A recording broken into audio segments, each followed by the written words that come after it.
right, go ahead. Oh, Okay, should we introduce ourselves too? I think you should start because you're the leader. Okay, it's a conversation. We're gonna agree All that right. it's like a conversation. So yeah, I'm Tigran. My friends in Argentina make fun because I say Tigran, because everybody in the US says Tigran, but I'm Tigran. So I'm associate MFT, graduated in the same place where Valeria is doing her doctorate. And we came together to talk about a couple of things that we're seeing in terms of how the current mental health field is approaching relationships, how that could potentially impact in the way that they work with people who hold other values, that they come from other cultures, maybe more collectivistic cultures. The Latino people or Middle Eastern people, in that sense, they are kind of similar. But also explaining a little bit about what is moving or what is motivating that kind of approach and assessments when we are working with relationships, which ultimately, as MFTs and differentiating us from clinical psychologists, we are not only worried about an individual, but also we see them in a functioning in a system in relation to others. So Valeria, you want to introduce yourself? And Absolutely. I do have friends that in my country, they make fun of me because I say that my name in English is Valerie, but my name is Valeria. So if you speak Spanish, then call me Valeria. If you speak English, just call me Valerie. So I'm an MFT too, an associate. I'm getting my hours to get licensed. I'm doing my doctorate at Alliant, the same school that Tigran got his master's. So he invited me to talk about relationships, happiness, and clinical work and all that. And I'm in. So I think that's it about me. awesome. Okay, so let's start with, the title of this conversation we came up with the imperfect happiness. And I think that it's one of the most, that will be kind of like the central piece that puts together the entire of our conversation. So what we are observing in a way, I guess both of us, and with what was kind of problematic in a way, potentially problematic, is that relationships, not only romantic relationships, but also like friendships, family relationships, became somehow disposable. Somehow, if they didn't fulfill their assumed or supposed meaning, which was to make you completely, fully happy, they were toxic, they were not healthy, you should drop them, you should just pursue your individual happiness beyond that relationship, right? And so we come up with all this, we in the field, the majority of what we see in social media at least, they start to use all these terms like toxicity, a narcissistic partner, not respecting your boundaries, all these things. But then what is guiding that, right? Like what is promising? I mean, let's say that you leave that relationship. That relationship was toxic, it was unhealthy, it wasn't making you happy. What is out there for you? And I think that's where the current more CBT kind of oriented, mindfulness kind of oriented theories, they have a promise of happiness, right? And I think that's where a lot of other issues and paradoxically unhappiness for me comes from. An idea that I can, through self-love, I've even heard like self-hugging, looking at the mirror and saying like nice things to you every morning, all these things. That kind of can replace a meaningful relationship. That could replace a person or a complicated relationship. So a promise of happiness beyond any relationship, a promise of happiness by you fulfilling your true self, or like self-realization, or all of that. But at the same time, paradoxically, we see how the rates of suicidality are increasing, especially in younger kids, from 10 to 35-year-old. It's increasing really badly in the US. And depression and anxiety and addictions and a lot of things. And the root of many of these things, it's isolation, and of course, COVID-19 has a lot to do with that. But we understand that isolation doesn't bring, it's not the most positive factor for our mental health. Yeah. And I think the pandemic was one of the best examples of like being isolated is not actually the best thing that it can happen to you. And I think this is what positive psychology argues when they talk about happiness. It's very simple to say, oh, this person doesn't make me happy. He or she has, narcissistic traits. I'm just going to dispose it. I'm going to find a new one. And it's so easy for me to go into Tinder and find somebody, then have fun. And it's very on the surface, but it doesn't seem like they advocate for your relationship. So the really important thing is the person advocating for you, for your relationship, for, all of these things that make you confused, because happiness it's very subjective, and it's not an entire truth. I don't know if it makes sense what I'm saying. Yes, I think the key point for me would be, why did mental health suddenly became the advocate for happiness, right? Like why did mental health turn into a means towards happiness, when they are essentially different? Like, and we talked about this, but Zizek says, for me, happiness is an unethical category, right? Happiness, he relates it, not only him, but many philosophers compare happiness with conformism, with kind of like the principle of nirvana, when there is nothing that is challenging you, when there is no changes, when there is homeostasis, basically. Homeostasis, yeah. And so that piece of like why mental health became the advocate for happiness, I think it has to do a lot with the commodification,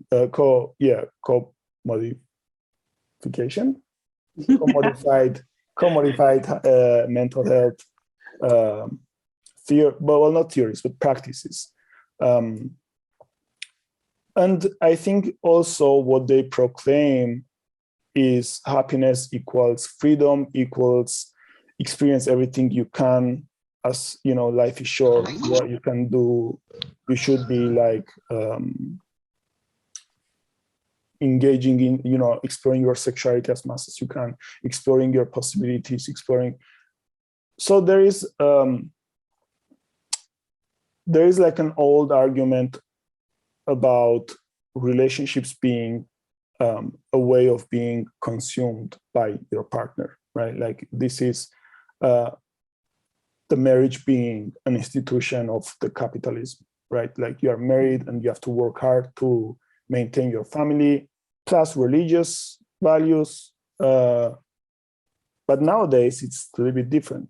You're gonna work equal or more if you're alone. and actually like being in a relationship with somebody, I think it could be even cheaper. But the whole point is that possession as a critique to this institution of like the marriage, it's kind of old, because we see the relationships right now happening in a place where there's no engagement. Every subtle sign of engagement is represented, it's kind of like pathologized. They are too codependent, they are too attached. They I don't know, like they emotionally, they're too intense, and and so there is this idea of like not possessing somebody or not having somebody, but accessing somebody and using it in the same way that instead of buying DVDs and CDs, we just download it, and then or like we have access to Spotify. That's it, right? And so it's very safe. It's safe in the sense of you engage in a relationship through Tinder, let's say. When you have this like one night, let's say hopefully good sexual, encounter with this person, you don't really engage emotionally. You don't really put at risk anything of value. You don't really challenge anything of who you are, of your values, of your identity. And if it doesn't work, well, it didn't work. You just move to another. It's a catalog of many women. It's endless. And it's kind of like the principles of capitalism, right? Like resources are endless. We can use them as much as we want. And people also fail to talk about the part of possessiveness or like this marriage institution that it has been changing like since at least the last 2-3 decades. But with having somebody, it also comes with responsibilities. You have to take care of it. You have to compromise. You have to commit. And yes, marriage is not a guarantee of happiness. But when you replace that by the promise of happiness is in your individual success, happiness is in your self-realization, that's ultimately has like, I think maybe I'm wrong, but worse effects, because then you neglect all the systemic factors, and they're like, okay, just love yourself. It's impossible to replace somebody's love with you and your self-hugs, but just love yourself, believe in yourself, work hard, and you're gonna be happy. So when that fails, and it's gonna fail, because not everybody that works hard gets there, whatever that there it is, they turn to themselves. They're like, oh, maybe I should love myself more. Maybe I should work harder. Maybe I should have, whatever. So I think that this is the other consequence of this, almost like this alienation that is proposing this new discourses about, if you're not happy in a relationship, just leave it. And I do think it's very unethical, because first of all, we become advisors, which we shouldn't ever be as therapists. We hold some kind of truth or understanding of what a healthy relationship is and what an unhealthy one is. So we criticize, for example, a Latino couple that is okay with having a provider male and stay-at-home mom, and they're all patriarchy, machismo, all these things working there. Maybe in some cases, but maybe not. Anyways, we offer a substitute to that, which is the empowered woman, right? But the empowered woman is basically the alienated woman of the neoliberalism, right? Like the corporative woman who has the financial resources. And that could be the new phase of patriarchy. I don't know. The self, how what it's called, like the realized or the successful, financially successful woman. Yeah, but I think there's this it's kind of like a cycle of engaging in this pattern of trying to replace what we are not missing, but it's an impossible thing, which is to have ultimate perfect happiness. So there's this cycle of like ignoring that, neglecting, or just not wanting to accept that perfect happiness doesn't exist. Replacing that with this new westernized meditation techniques or all these strategies. And the hyper rationalization of everything, right? Like if you understand what's going on, you're gonna fix it. Is there anything you want to add or?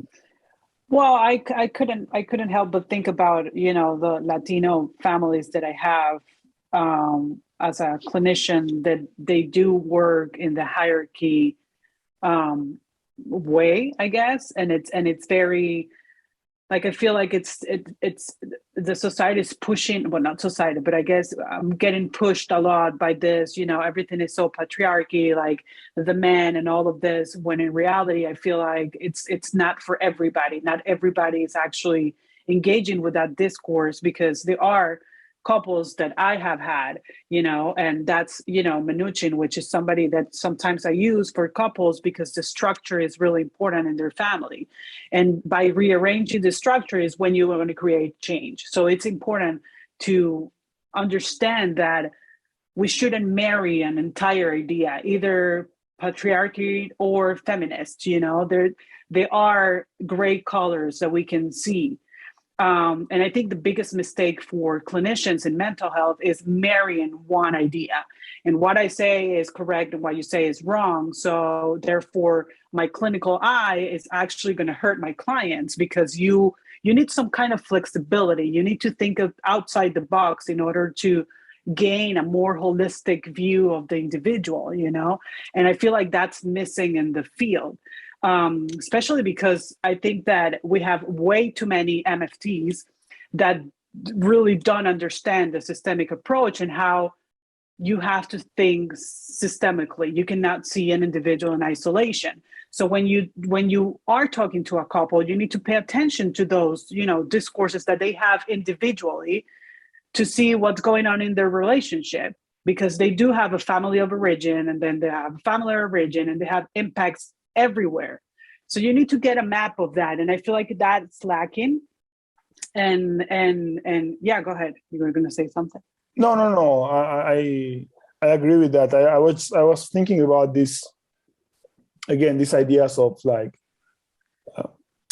it's just like so oversimplified. Learn to set clear boundaries, be assertive, right? Like all these advices, again, like I don't know who say that we are wise enough to give advices, but apparently we do.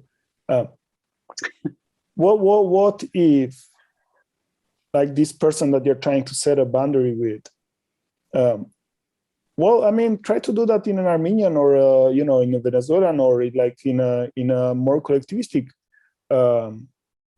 family. And if it doesn't work, because the way that healthy boundaries are understood for our parents, I'm sure it's not the same the way that somebody from Minnesota is going to understand. Right. But somehow we have these objective, healthy boundaries that they should be there. And the problem is, like, okay, if they are not, then the following advice is, then leave it. You don't need it. Just because they are your blood, it doesn't mean that, it's a high cost. Like, you are telling me to give up my family.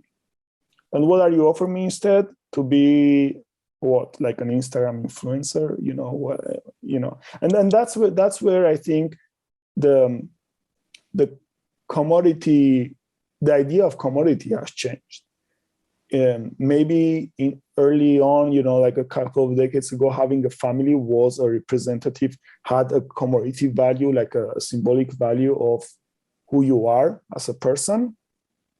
Now it's not more about having, it's more about what you can show that you have, or what you can access, or what you like. You have followers. You don't have friends, you have followers that you don't really have any commitment with, right? Like, block them if you don't want them to be there. And it's easy, and that also makes everybody this possible. With this, I think that also comes what we see clearly. I mean, at least I can see it in a political level, in a social level, in every single, like, not in every single, but many of the clients, a level of immaturity in terms of how they approach relationships. Because this idea of everything has to fit your needs, everything has to, Wilson's beloved Jordan Peterson, he says, surround yourself by the people who want the best for you. And that's part of the hyper rationalization that I'm criticizing. Like, we don't really know what is the best for us.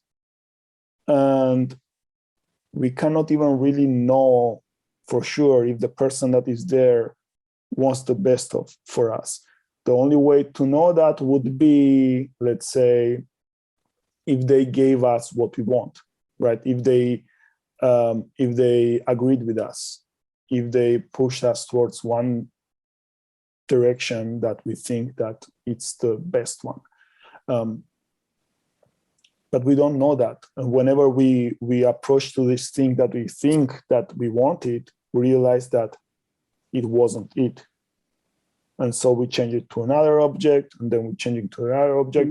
So maybe a little bit like psychoanalytic, but the idea is that we are trying to reduce desire, which belongs to a symbolic, to a more unconscious level, to demands. And the demands are basically things that we can have, we can achieve. They're more conscious, and they are supported by the society. We don't just want things. We want things that society determines that they have values, right? And so we no longer want a long relationship. We want, I don't know, other things that make us more interesting, more marketable. I don't know.